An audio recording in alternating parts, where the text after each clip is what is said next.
اچھا جی، بابوں پہ یقین رکھتے ہیں آپ؟ 100%. میں نے پوڈکاسٹ کیا انجینئر محمد علی مرزا صاحب کے ساتھ، جی. کہتے ہیں میرے نبی سا ہے ہی کوئی نہیں، تیرے بابے تو شاہی کوئی نہیں. میں انہیں ایک چیلنج کرنا چاہتا ہوں. میں آپ کو ایک چیز بتا دوں گی، انجینئر محمد علی مرزا صاحب کا آپ کے اس چیلنج پہ جواب بھی لو آیا جی. میں نے چیلنج کر دیا ہے، کوئی کسی کا عقیدہ نہیں بدل سکتا، جو عقیدہ ہے وہی رہے گا، چڑھا دیو انہوں. آپ بابوں پہ یقین رکھتے ہیں تو میں آپ سے پوچھ رہا ہوں. بابوں نہیں، بزرگوں کا لفظ کہیں. آپ کہیں بزرگوں پہ یقین رکھتے ہیں، بابوں کا لفظ یہ کسی اور نے کہا ہے. یہ وہ بندہ ہے جس نے کہا ہے، اس نے کہتے ہیں نا کہ یہ بس کھڑی ہے، لاہور لاہور لاہور لاہور لاہور، سب کو لاہور کہہ کے اس بس میں بٹھایا اور بس کہیں اور لے کے چلا گیا. چلیں اب آپ میں نے پوڈکاسٹ کہیں بزرگوں کا. میں نے پوڈکاسٹ کیا انجینئر محمد علی مرزا صاحب کے ساتھ، جی. کہتے ہیں میرے نبی سا ہے ہی کوئی نہیں، تیرے بابے تو شاہی کوئی نہیں.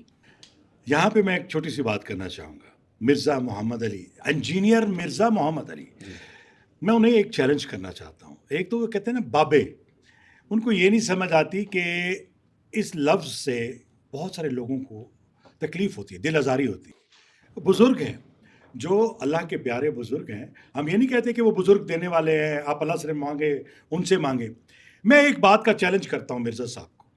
میں یہ چیلنج کرتا ہوں کہ اگر وہ ان کی یہ بات کہ بابے کوئی شے نہیں ہے، اس بات سے متاثر ہو کر اگر ہزاروں لوگ، لاکھوں نہیں، کروڑوں نہیں، ہزاروں لوگ مزاروں پہ جانا چھوڑ دیں، لنگر کھانا چھوڑ دیں، تو بھائی میں بھی مزاروں پہ جانا چھوڑ دوں گا، میری فیملی مزاروں پہ جانا چھوڑ دے گی، ہم لنگر کھانا چھوڑ دیں گے اگر وہ ہزاروں لوگ کہیں کہ ہم نے جی مرزا صاحب کی بات سنی، ہم کہتے ہیں بابے سے کوئی شے نہیں. یار جو جاتے ہیں ادب سے، احترام سے، وہاں جاتے ہیں، حاضری دیتے ہیں، مانگنا سب نے اللہ سے ہے، روزی روٹی جہاں جس کو ملتی ہے مل جاتی. مزاروں سے نکل کر یہ لنگر آج ہر جگہ، کراچی ہو، لاہور ہو، اسلام آباد ہو، پورا پاکستان ہو، یہ مزاروں سے نکل کر لنگر باہر آیا ہے، دنیا کھا رہی ہے. مخلوق کو روٹی کھلانی ہے، پہنچانی ہے، تو وہ ضروری نہیں میں کہ آپ کو ایک چیز بتا دوں گی، انجینئر محمد علی مرزا صاحب کا آپ کے اس چیلنج پہ جواب بھی لو آیا جی. وہ کہتے ہیں نا لو آیا جی غوری، اے دیکھنا تسی آیا جی. نہیں وہ جواب ضرور دیں گے، مجھے پتا ہے، وہ قابل آدمی ہے، مجھے پتا ہے. لیکن یہ بات جو ہے نا کہ آپ دیکھیں، آپ جو مرضی کہیں، میں جو مرضی کہوں، جن کا عقیدہ ہے آپ ان کا عقیدہ نہیں ختم کر سکتے. پکی بات.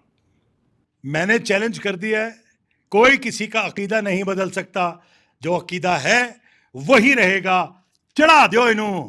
اب یہ ہے سید محسن گیلانی، سید محسن رضا گیلانی. سید محسن رضا گیلانی جن کا تعلق ملتان سے ہے، مدینہ جی، الاولیاء مدینہ سے ہے، الاولیاء سے. اولیاء اللہ کی دھرتی سے ہے. ہاں. سید محسن رضا گیلانی صاحب، آپ ایک ایسی انڈسٹری میں کیسے آ گئے جو مہا ڈبل فیس لوگوں کی انڈسٹری ہے، جہاں خواتین کا استحصال کیا جاتا ہے، جہاں بہت سارے پرابلمس ہیں. آپ جب آئے اس انڈسٹری میں، آپ نے یہ سوچا تھا؟ مطلب میں تصوف بھی سن رہا ہوں آپ سے اولیاء اللہ کے بارے میں سن رہا ہوں، سب ہے، اور پھر آپ کی فیملی بیک گراؤنڈ، پرمیشن مل گئی تھی آپ کو یہ سب کرنے کی؟ باعزت طریقے سے نکالا گیا تھا گھر سے. واٹ؟ باعزت طریقے سے گھر سے نکالا گیا.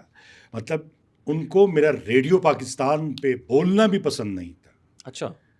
اور میں ریڈیو پاکستان، ہمارا ایک تھیٹر ہو رہا تھا، میں نے وہ تھیٹر کیا، اور اس میں ایک بگڑے نواب کے بیٹے کا کیریکٹر تھا جو گرا پڑا ہے، دارو پی کے اس کے ہاتھ میں بوتل ہے، گرا پڑا ہے. وہ تصویر بنائی انہوں نے، پوسٹر پہ لگانی تھی، یہ کیا. اور میں نے کہا دیکھو ہماری جو گھر ہے، آبائی گھر، وہ دربار شریف کے اندر ہے. 400-500 گھر ہیں اور دربار شریف ہے، اور چاروں طرف ایک 4 دیواری، بڑے دروازے ہیں ان کے بیچ میں سب. میرے دوست نے شرارت کی، وہ پوسٹر آ کے دربار شریف پہ سارے لگا دے. والے سب صبح فجر کی نماز پڑھ کے نکلے تو کسی نے کہا سی چھوٹا پیر صحیح کو ڈٹھے ہوئے. کیا تھے؟ چھوٹا پیر صحیح نشہ کر کے ڈٹھا پہ لوگوں نے فوٹو چھک کے اشتہار چھاپ لیتے. اب اس کو اردو میں بتاؤں کہ چھوٹے پیر صاحب کا آپ کو پتا ہے وہ نشہ کر کے کہیں گر گئے تھے اور کسی نے ان کی فوٹو بنا کے اشتہار چھاپ دیے اور دربار پہ لگ گئے. مجھ سے پوچھ گچھ ہوئی تو میں نے کہا یہ اس طرح کا تھیٹر ان کی نظر میں تھیٹر تھا جو سرکس میں ہوتا ہے. تھیٹر کرتے ہو یہ وہ فلاں فلاں. بات بگڑتے بگڑ گئی. اور اس کے بعد مجھے سہارا دیا میری نانی نے. میں نانی کے گھر شفٹ ہو گیا، نانی کے پاس آ گیا. اب میں یہ سب چیزیں ڈر کے خوف میں ادھر ادھر، کسی کو پتہ لگی، شدید ناراض مجھ سے کہ کیا کرتے. اب ایک ہستی جس کا نام لیے بغیر یہ پوڈ کاسٹ مکمل نہیں ہوگا، گیلانی خاندان کے سربراہ جنہوں نے یوسف رضا گیلانی کو بھی بنایا، ان کا نام ہے مخدوم حامد رضا گیلانی، جو ذوالفقار علی بھٹو کے دوست بھی تھے۔ وہ میرے کزن کے ولیمے پہ میرے والد صاحب کو انہوں نے کہا کہ مجھے پتہ لگا ہے کہ آپ محسن کو مطلب ناراض ہے اور اس طرح کرنے ریڈیو کرنے۔ انہوں نے بتایا کہ تھیٹر جب ہم باہر کے ملک میں جاتے ہیں تو 3 مہینے بعد ہمیں باری ملتی ہے تھیٹر دیکھنے کی، ہم اسپیشل تھیٹر دیکھنے جاتے ہیں، تو آپ اس کو کیوں روک رہے ہیں؟ اگر یہ ریڈیو کرتا ہے تو یہ اعزاز کی بات ہے، تو ہم میں سے کوئی تو ہے جو آرٹ سے محبت کرتا ہے، اس کو کرنے دیں۔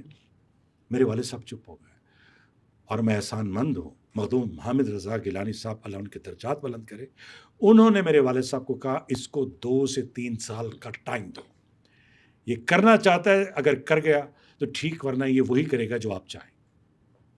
مجھے وہ وقت ملا، مجھے انہوں نے سپورٹ کیا، پھر میں نے کام کرنا شروع کیا۔ آپ لے کے آئے نا، تو وہ میں نے بڑی تکلیفیں بھی دیکھی، اور فیملی نے ڈسون نہیں کیا آپ کو؟ کر دیا نا، مطلب وہ اس مطلب چچا، تایا، کزنز، پھوپھی، یہ وہ سب؟ باقی کو تو سمجھ نہیں آتی تھی، جب والد صاحب ہیڈ ہیں وہ ناراض ہیں تو سارے کیسے ہوں گے؟ سب سے بڑی بات، میں فیملی میں چھوٹا ہوں تو بڑے بھائی وہ بھی ناراض ہیں۔ ایک نانی ہے جو میرا شیلٹر ہے۔ اچھا، نانی جو مجھے قصے سناتی تھی، وہ میں اپنے ہم عمر بچوں کے ساتھ بیٹھ کے مسالے لگا کے ایکٹ کر کے وہ کہانیاں، وہ قصے، وہ بادشاہوں کی، وہ میں جب سناتا تھا تو پتہ لگا میرے اندر آرٹسٹ ہے۔ میں اصل میں ریڈیو میرا جانے کا اتفاق ایسا ہوا کہ اسکول کی طرف سے تقریری مقابلے میں گیا، انہیں وہاں میری آواز پسند آئی، نیا ریڈیو شروع ہوا تھا، تو انہوں نے کہا آپ آڈیشن دیں۔ تو میرے لیے تو جب کوئی تعریف کر دے آپ کی آواز بہت اچھی ہے، اوہو، میں نے کہا کہ یار جانا ہے۔ میں نے ایک درخواست لکھوائی، بنیاد جھوٹ پہ درخواست لکھوائی، والد صاحب کے دستخط کیے، آج یہ جھوٹ بھی آن ایئر جا رہا ہے۔ تو میں نے وہ پیش کی، جی میرے گھر والے این او سی ہے، گھر والوں کو کوئی اعتراض نہیں۔ ریڈیو پہ بھی این او سی مانگا جاتا تھا فیملی کا، اچھا جی، اس کے بغیر آپ ریڈیو پہ نہیں انٹری کر سکتے، کیونکہ میں چھوٹا تھا، مجھے چلڈرن وائس میں اپنا آڈیشن دینا تھا، تو اس لیے والدین کی این او سی ضروری ہے، تو وہاں گیا، آڈیشن دیا، تو میں نکل گیا۔ تو پہلا ڈرامہ کیا محمود و ایاز بنا، اور وہ ایسا یادگار تھا، مارچ میں، وہ 1977 میں۔ تو بس یہ میرا وہ سلسلہ تھا، میں فیملی سے بہت کٹا رہا پوری فیملی سے، اور نانی کا وہ تھا۔ لیکن جب میرے والد صاحب بہت بیمار ہوئے نا، جب بہت زیادہ، تو بار بار میرا پوچھتے تھے، وہ کہتے تھے لاہور ہے، ادھر ہے بلاتے تھے۔ پھر انہوں نے میری غیر موجودگی میں میرے بڑے بھائیوں سے کہا اس کا خیال رکھنا۔ مجھے لاہور میں پتہ لگا کہ کچھ لوگ ہیں، ہمارے مرید ہیں، بزرگوں کے جاننے والے ہیں، ان کے بڑے ماننے والے ہیں، وہ آ کے میرا پتہ کریں، مجھ سے ملیں، تو میں کہوں کہ کیا پتہ لگا کہ جی انہوں نے کہا ہے کہ اس کا پتہ کرتے رہو کن لوگوں میں اٹھتا بیٹھتا ہے، کہاں جاتا ہے، تو یہ نظر رکھنی پڑتی ہے۔ تو ان حالات کے اندر کام کیا، اور جس دن ان کی زندگی کا آخری دن تھا، مجھے کہنے لگے، میرے پیچھے بیٹھ کے نا مجھے اپنے سینے سے لگا، اور میں کانپ رہا تھا۔ ایک ناراض باپ مجھے کہہ رہا ہے میرے پیچھے بیٹھو، میں ایسے بیٹھا، انہوں نے میری سینے سے کمر لگائی، اور میں نے یوں کیا، کہہ رہا مجھے گلے لگا، میں نے گلے لگایا ہوا تھا، میں بھی رو رہا تھا، اور آنکھ ان کی بھی نم تھی۔ بھائی موجود ہیں، چچا موجود ہیں، کزن موجود ہیں، والدہ موجود ہیں، سب نے یہ منظر دیکھا، یہ منظر نقش ہو گیا۔ تو یہ شاید ایک معافی تھی میرے باپ کی طرف سے۔ اس کے بعد جب میرے باپ اس دنیا سے گئے، میرے بھائیوں نے باپ بن کے میرے سر پہ رہے، لاہور آئیں گے، کہیں بھی آئیں گے، کہاں ہو، کدھر ہو، کیا کر رہے ہیں، کس جگہ کر رہے ہیں۔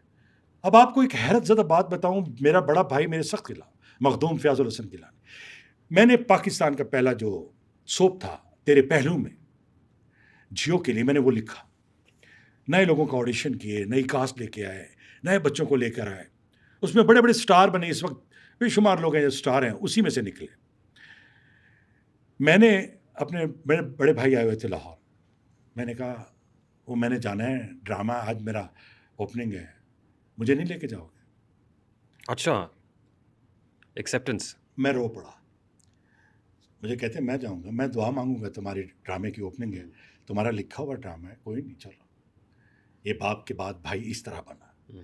وہ بڑا بھائی جن کے سر پہ دستار ہے, ہمارے ہاں دستار کا سلسلہ ہوتا, تو انہوں نے یہ ہمارا باری فلور نمبر 1 جیو کا سیٹ, ہمارا سیٹ لگا ہوا ہے تیرے پہلو کا, پوری دنیا کھچا کھچ پورا میڈیا ہے, اور میرے بھائی بآواز بلند ہاتھ اٹھا کے دعا مانگ رہے ہیں اس ڈرامے کی کامیابی کے لیے, میرے ساتھیوں کی کامیابی کے لیے, اور میری کامیابی کے لیے. میرے بھائی نے دعا مانگی, میرے باپ یہ دے کے گیا.